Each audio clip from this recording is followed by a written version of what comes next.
Aplix, tontonannya anak kedokteran.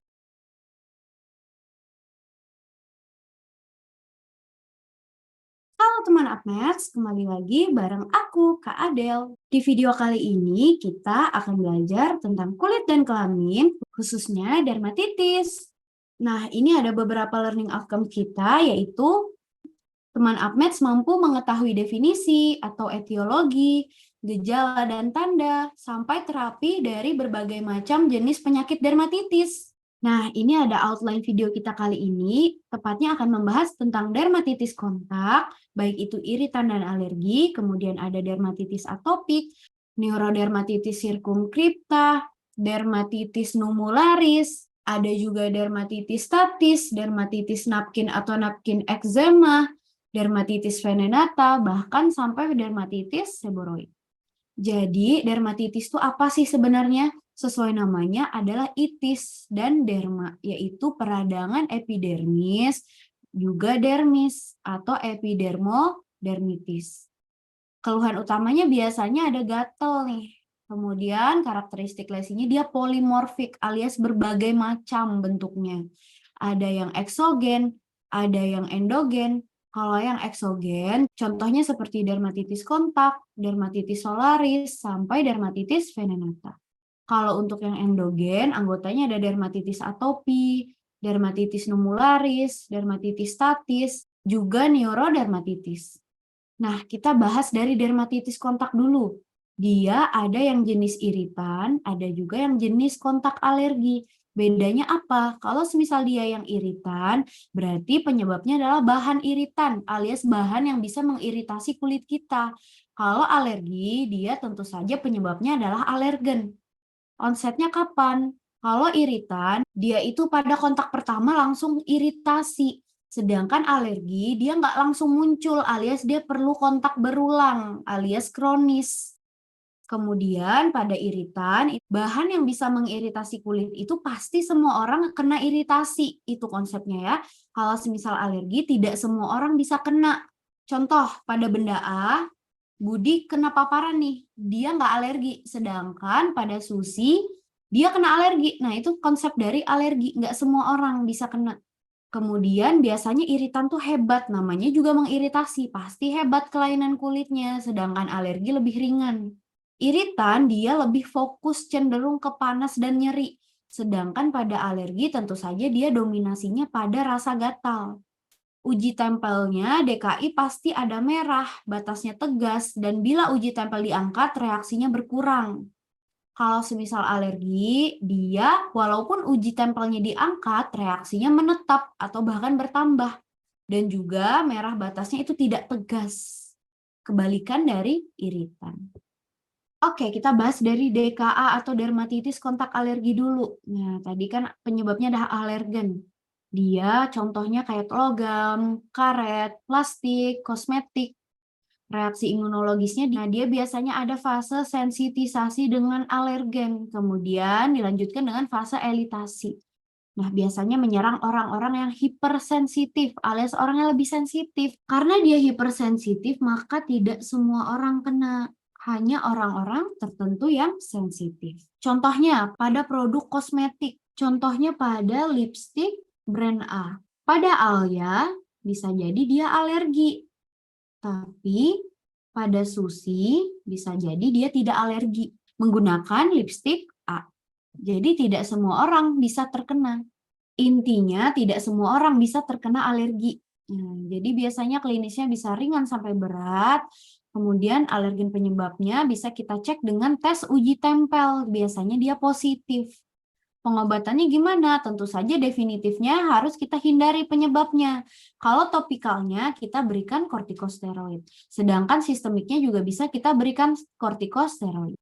Untuk DKI atau dermatitis kontak iritan, dia tentu saja etiologinya iritan. Contohnya kayak sabun, deterjen, asam atau basa, cairan-cairan atau barang-barang yang bisa mengiritasi kulit kita memang. Jadi dia reaksinya non-imunologis. Contoh pada DKI akut, dia iritasinya kuat, seperti cairan-cairan asam dan basa kuat. Kalau dia DKI yang lambat atau kumulatif, biasanya dia iritannya lemah. Contoh pada sabun, deterjen, jadi dia setelah terpapar berulang-ulang, baru semakin iritasi gitu, karena dia iritannya lemah dan dia menyerang semua orang. Gambaran klinisnya hanya pada tempat yang teriritasi alias yang kontak dengan iritannya tadi. Pengobatannya apa? Kita hindari penyebab atau menggunakan alat pelindung. Contoh, kalau semisal dia alergi sama deterjen, ya udah nyucinya kalau bisa pakai mesin cuci. Kalau semisal pasiennya nggak punya mesin cuci, ya udah berarti nyucinya harus pakai sarung tangan. Kita berikan terapi topikalnya yaitu kortikosteroid. Kita ada bahas tentang iritan kuat dan iritan lemah. Contohnya apa? Pada iritan kuat itu kayak asam kuat, basa yang kuat, kayak H2SO4, HCl, NaOH, sampai KOH. Dia biasanya gatal, nyeri, ada rasa terbakar. Temuannya bisa kita lihat makula eritema, batasnya tegas, tampak vesikel, bula, bahkan dapat terjadi nekrosis. Nah, pokoknya dia batasnya tegas. Nah, kayak gini nih. Kan tegas nih kelihatannya, itu khasnya nih. Terus iritan lemah itu contohnya kayak apa? Kayak sabun, deterjen, zat warna, kayak cat kuku. Keluhannya gimana? Bisa gatal, nyeri, bahkan ada visura. Tampak kering, pecah-pecah, kemerahan, hiperkeratosis, likenifikasi, skuama, visura, dan batasnya tidak tegas. Kayak di gambar di bawah. Oke, itu tadi tentang iritan. Kita pindah ke alergen. Syaratnya harus kontak dengan bahan alergen dan hanya terjadi pada orang-orang tertentu. Dia diperantarai oleh reaksi hipersensitivitas tipe 4, fase sensitisasi dan fase elisipasi. Alergennya apa? Kayak perhiasan, jam tangan, kacamata, bahan kosmetik, karet. Nah, kayak gini ya. Ini contohnya. Jadi tidak semua orang bisa kena ini, hanya pada orang-orang yang sensitif. Diagnosisnya gimana? Bisa kita lakukan uji tempel. Interpretasinya gimana? Kalau dia alergik, maka akan menjadi lebih jelas pada pembacaan pertama dan kedua. Jadi dia terjadi reaksi crescendo. Kalau semisal iritan, dia cenderung lebih menurun alias decrescendo, dia menurun. Jadi semakin lama semakin membaik. Kalau alergik, dia crescendo alias semakin parah. Jadi harus gimana nih? Kita hindari kontak dengan penyebabnya. Berikan pengobatan sistemik seperti antihistamin kalau semisal dia gatal. Kemudian bisa diberikan kortikosteroid seperti prednison 30 mg per hari untuk DKA akut. Bisa juga berikan topikal, hidrokortison, dan jika kronis, berikan yang lebih poten atau lebih kuat kortikosteroidnya. Nah, kortikosteroid yang kuat dan lemah tuh kayak gimana sih? Jadi, kortikosteroid itu terbagi menjadi banyak kelas. 1 sampai kelas 7, potensi yang sangat tinggi itu kelas 1, sampai potensi paling rendah yaitu kelas 7. Pada kelas 1 yang sangat tinggi potensinya adalah clobetasol propionat 0,05% dalam bentuk krim. Kemudian potensi tinggi itu betamethason dipropionat 0,05% gel. Pada potensi tinggi lainnya juga ada betamethason valerat 0,1% ointment dan seterusnya. Cara pemilihan steroid gimana Kak? Kan kelasnya banyak tuh. Nah, kita bagi menjadi kelas 1 sampai 3. Semakin bagus angkanya namanya juga anggaplah ranking 1 sampai 3. Berarti dia yang paling kuat, dia yang paling hebat. Nah, contohnya kita berikan pada alopecia areata, discoid lupus, lichen simplex kronis, psoriasis, dermatitis numularis. Kemudian pada potensi sedang yaitu kelas 4 sampai 5 kita berikan pada dermatitis numularis yang lain. Kemudian ada dermatitis seboroik, dermatitis statis, bahkan sampai atopik. Kalau untuk yang ringan yaitu kelas paling akhir, kelas 6 sampai 7 bisa pada bayi, anak kecil, napkin eczema, dermatitis area wajah di bagian-bagian tipis, intertriginosa di bagian lipatan-lipatan, dan juga bagian perineal. Contohnya pada lesi yang tebal, kayak LSK, psoriasis, itu kan dia tebal tuh, jadi harus dikalahkan dengan potensi yang kuat. Sedangkan pada yang kelas 4-5 alias potensi sedang, biasanya dia yang di bagian tubuh. Sama pada orang dewasa. Kalau yang potensi ringan, diberikan di bagian tubuh yang tipis. Kayak di bagian lipatan atau intertriginosa, dermatitis area wajah. Jangan sampai kita mengikis kulit yang udah tipis, makanya kita berikan potensi yang ringan. Sesuai dengan pembahasan kita tadi, berdasarkan kelasnya, kita bisa bagi nih, ini bagian lipatan intertriginosa. Ini juga nih. Nah, pada tangan kan kulitnya tipis, ya udah yang rendah aja potensinya. Bagian lutut juga. Selain dari yang udah dijelaskan tadi sebelumnya, bisa kita pemilihannya berdasarkan permeabilitas kulitnya. Kalau semisal dia high permeability atau permeabilitas yang paling tinggi, dia kita berikan steroid yang rendah aja potensinya, mulai dari yang 6 sampai 7. Contohnya di mana? Kayak di bagian wajah, ya kan? Terus yang high permeability, yang tinggi permeabilitasnya bisa mulai dari steroid 4 sampai steroid 7. Contohnya di mana? Di bagian intertriginosa, nih bagian lipatan-lipatan, lipatan siku, di bagian kepala, leher. Kemudian untuk yang permeabilitasnya biasa-biasa aja bisa kita berikan steroid tingkat 2 sampai 7. Contohnya di mana? Kayak bagian perut, punggung, intinya bagian badan lah ya. Rendah permeabilitasnya kita berikan steroid paling tinggi yaitu steroid 1. Contohnya di mana? Di tangan, di lutut. Kenapa? Karena di bagian situ ada hiperkeratinisasi. Nah, bagian situ kan biasanya tebal tuh, bagian jari kita, bagian lutut kita. Berarti harus kita tembus juga dengan steroid yang potensinya lebih kuat karena dia low permeability. Oke, kita lanjut ke dermatitis atopik. Dermatitis atopik itu apa sih? Dia peradangan kulit kronis dan residif disertai dengan gatal yang umumnya terjadi pada masa bayi dan anak-anak. Biasanya terjadi yang namanya reaksi hipersensitivitas tipe 1 dan tipe 4. Umumnya dia kulitnya kering, pucat, sering cemas, kemudian frustasi, agresif, dan mudah tertekan.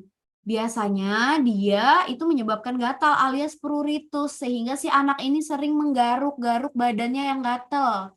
Gambarannya polimorfik, ada bisa papul, likenifikasi, eritema erosi, ekskoriasi, eksudasi, dan krusta. Namanya aja polimorfik. Pemeriksaan penunjangnya apa? Kita periksa skin prick test dengan syarat tidak dalam keadaan akut dan tidak mengkonsumsi kortikosteroid sejak 3 hari sebelum pemeriksaan, karena nanti akan menjadi bias. Nah, ini biasanya pada bayi ya, biasanya di pipi, di bagian lipatan lengan, di ekstremitas, di leher, tampak eritema, edem, bahkan di kepala mungkin bisa jadi tampak krusta dan squama kalau pada fase infan. Pada fase anak, umur 2-10 tahun, biasanya dia di daerah lipatan, siku, lutut, leher, tampak kering, eritema, papula, dan likenifikasi, kayak di gambar ini. Pada fase dewasa atau usia pubertas lebih dari 10 tahun, masih di daerah lipatan, dia juga kering dan likenifikasi. Nah, ini ada kriteria dermatitis atopik berdasarkan Hanifin dan Raika. Jadi kriteria mayor dan kriteria minor. Untuk yang mayor bisa disingkat CHIP alias CHIP, yaitu dia udah bersifat kronis, dia atopi alias ada riwayat genetik keluarga, ada involvement pada wajah dan bagian fleksur, kemudian dia juga rasa gatal. Pada kriteria minor, dia ada delay balancing to cholinergic, anterior subscapular katarak, keratokonus, dan IgE-nya meningkat. Kemudian ada skin test-nya positif tipe 1, tipe yang immediate. Kemudian ada dense line, recurrent skin infection, ichthyosis vulgaris pada palmar, dan juga tampak pallor, kemerahan, dan panas. Tata laksananya secara umum itu mengidentifikasi dan menghindari faktor pencetus. Kalau untuk hidrasi kulitnya bisa diberikan krim hidrofilik urea 10% atau hidrokortison 1% dan pelembab yang mengandung asam laktat, tapi tidak boleh lebih dari 5%. Kemudian untuk kortikosteroid topikal pada bayi itu hidrokortison 1-2,5%, pada anak sampai dewasa bisa diberikan triamcinolon kecuali muka, genital, dan intertriginosa. Kita berikan kortikosteroid yang lebih ringan. Pada lesi basah kita anjurkan dikompres dulu.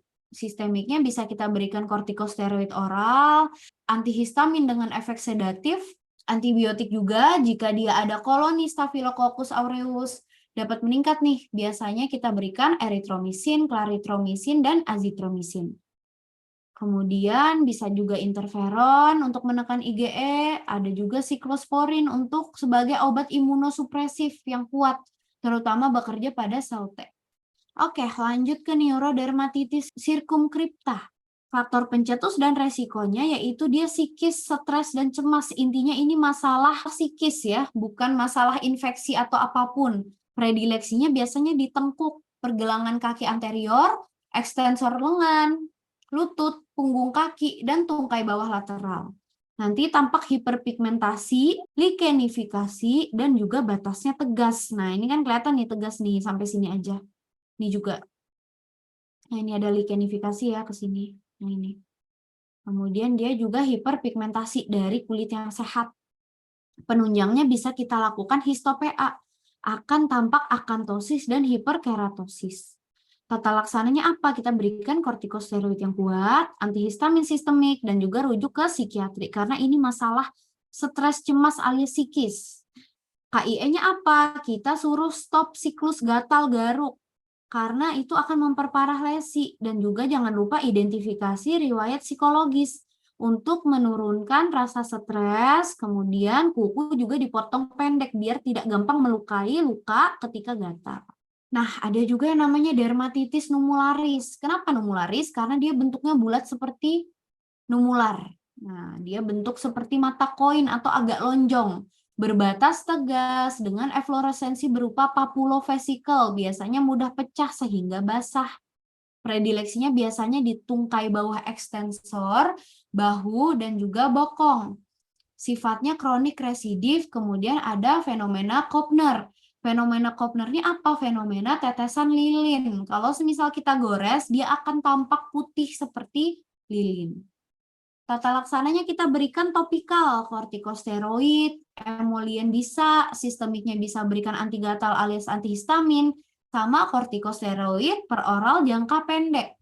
Oke, lanjut ke dermatitis statis. Namanya aja statis. Biasanya dia itu akibat insufisiensi kronik di bagian vena tungkai bawah. Secara subjektif, pasien akan merasakan gatal bersifat kronis. Predileksinya biasanya di malleus, medialis, dan sekitarnya. Nah, ini bagian sini. Dan sekitarnya. Biasanya tampak makula, plak eritema atau hiperpigmentasi dengan skuama halus di atasnya. Dapat disertai erosi dan edem. Tata laksananya apa? Kita hindari faktor predisposisi, menghindari garukan, dan juga konsul bedah vaskuler untuk mengobati varisesnya. Topikalnya apa? Kita berikan kortikosteroid. Dan untuk rasa gatalnya kita bisa berikan antihistamin secara sistemik. Lanjut, ini ada dermatitis napkin atau napkin eczema. Atau biasanya disebut dermatitis popok atau diaper. Predileksinya dia di genitokrural dan perianal. Kayak gini nih, di sini pokoknya di selangkangan si bayi lah ya, di bagian popok. Makanya sebutannya dermatitis popok. Biasanya dia tampak kemerahan, makula eritem, batasnya tegas nih, tegas ya, dia sampai selangkangan aja, mengikuti bentuk popok. Bisa ada papul, vesikel, pustul, erosi, maserasi ringan, dan juga ekskoriasi. Gambaran beratnya itu seperti Jacquet's dermatitis, dan dia juga bisa superinfeksi dengan infeksi jamur, yaitu Candida.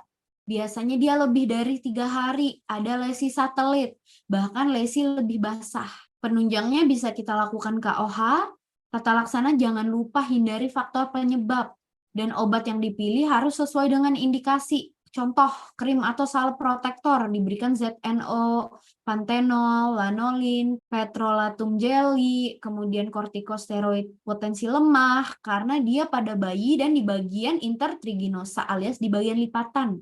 Jadi bisa berikan hidrokortison 1% atau 2,5% dalam waktu singkat. Kalau misal dia superinfeksi dengan Candida, kita berikan nystatin atau erifatazol. Atau bisa kita berikan nystatin atau miconazol dan fluconazol. Oke, ada juga yang namanya dermatitis venenata atau disebut toxic contact dermatitis atau linearis. Dia biasanya muncul setelah kontak eksternal oleh iritasi primer seperti asam dan basa kuat, contoh seperti saat digigit serangga yang mengandung pederin, alias disebabkan oleh Pederus sp. Biasanya lesinya itu eritem dengan sentral nekrosis. Terdapat papul, punktum, vesikel, hingga bula. Dan juga ini khasnya nih keywordnya, ada kissing phenomenon. Kok bisa? Kayak contoh di gambar ini nih. Ini kok ada dua nih pisah? Karena dia ada kissing phenomenon. Dia kan ini dilipatan nih.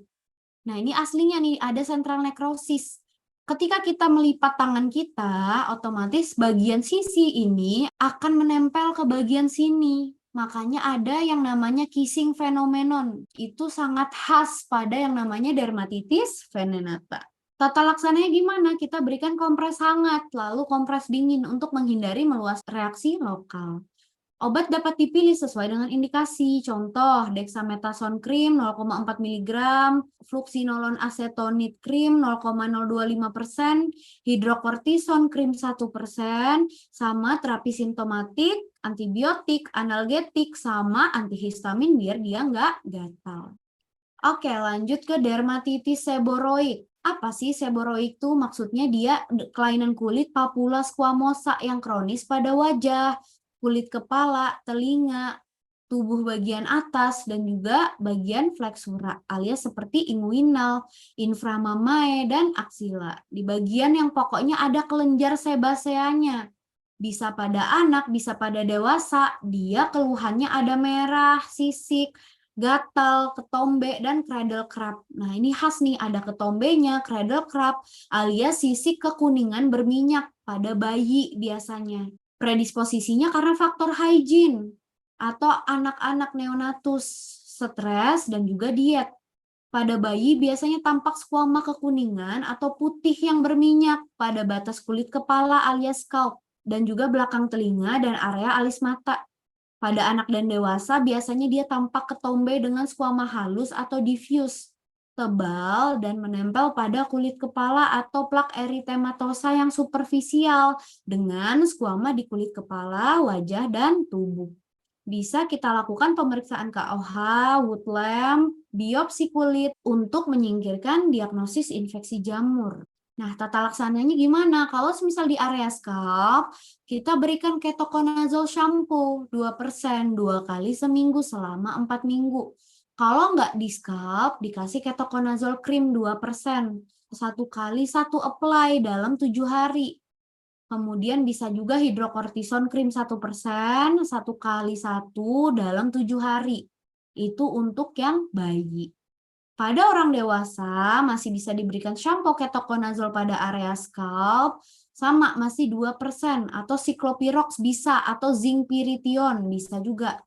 Pada area non-scalp, kita berikan topical ketoconazole 2% atau kortikosteroid. Bila tidak membaik dengan terapi anti jamur, kita gunakan kortikosteroid potensi ringan sedang selama 2 minggu. Oke, kita lanjut ke psoriasis nih. Psoriasis ini apa sih? Dia peradangan kulit yang kronik dan residif. Ini tuh salah satu gangguan pertumbuhan dan juga diferensiasi epidermis alias diferensiasi keratinosit yang berlebih atau terlalu cepat. Biasanya dia pada orang dewasa lebih dari 15 tahun sampai 13 tahun. Khasnya adalah dia bercak merah bersisik pada ekstensor dan kulit kepala dan terasa gatal. Biasanya dia predisposisinya ada infeksi yang lain atau obat-obatan, stres, merokok, bahkan sindrom metabolik. Bentuknya itu adalah plak. Plak eritematosa berbatas tegas dengan skuama berwarna keperakan. Ini khas nih keperakannya. Kemudian juga ada gutata, bentuk seperti tetesan air. Plak merah muda dengan skuama. Terus psoriasisnya bisa tampak pustula generalisata dan juga lokalisata. Ada juga yang inversa, ada juga erythroderma psoriatica, psoriasis artritis, psoriasis kuku. Ada juga fenomena tetesan lilin, Auspitz sign, Kopner sign, geographic tongue, kemudian ada dystrophic nail, histo-PA bisa kita periksa dan tampak hiperkeratosis dan papilomatosis. Nah, pemeriksaannya kayak gini nih. Fenomena tetesan lilin atau wax sign itu dia apabila dilakukan goresan, lesi akan berwarna putih seperti tetesan lilin. Kalau fenomena Kopner itu mirip banget sama tetesan lilin. Kalau digores akan muncul lesi serupa. yaitu plak berwarna putih. Biasanya ini atasnya ada putihnya kayak tetesan lilin juga. Terus Auspitz test, dia bila dilakukan goresan akan muncul bercak titik perdarahan kayak di gambar ini nih. Itu namanya Auspitz test.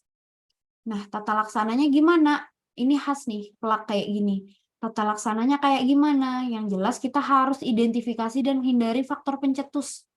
Kemudian kita ketahui dulu penyakit penyertanya apa, konsultasi psikiatri dan reumatologi untuk psoriasis artritis. Konsultasi gigi dan mulut, THT, dan radiologi juga untuk mencari vokal infeksi. Nah, kita terapi topikal dulu, seperti potensi yang sedang dan kuat, dapat dikombinasi supaya dia bisa mengalahkan plak yang tebal ini. Bisa juga diberikan emolien seperti urea, petrolatum, parafin cair, minyak mineral, gliserin, asam glikolat, sama keratolitik seperti asam salisilat. Kemudian bisa diberikan fototerapi seperti UVB, broadband, UVB yang narrowband, sampai pesoralen ultraviolet A atau PUVA. Kemudian kalau misal juga lebih parah lagi bisa diberikan terapi sistemik seperti methotrexate, siklosporin, dan sulfasalazine. Oke, itu semua pembahasan dermatitis kita di video kali ini. Sebelum kita akhiri, kita kuis dulu yuk. Nah, ini pertanyaannya adalah apakah kemungkinan diagnosis pasien tersebut? Seorang laki-laki berusia 50 tahun datang ke poliklinik RS dengan keluhan gatal pada punggung kaki sejak 4 hari yang lalu. Keluhan dikatakan hilang timbul, terutama saat pasien mengalami stres. Pada pemeriksaan fisik didapatkan TTV-nya normal, tapi pada punggung kaki terdapat plak soliter yang berbatas tegas. Hiperpigmentasi dengan likenifikasi. Kira-kira apa nih? Kita ingat-ingat nih, clue-nya adalah terutama saat pasien mengalami stres. Jadi jawabannya apa? Jawabannya adalah neurodermatitis. Karena ini khas penyebabnya adalah psikis. Kuncinya pada saat pasien mengalami stres.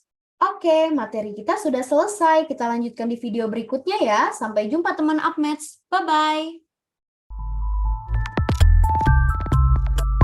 Uplix, tontonannya anak kedokteran.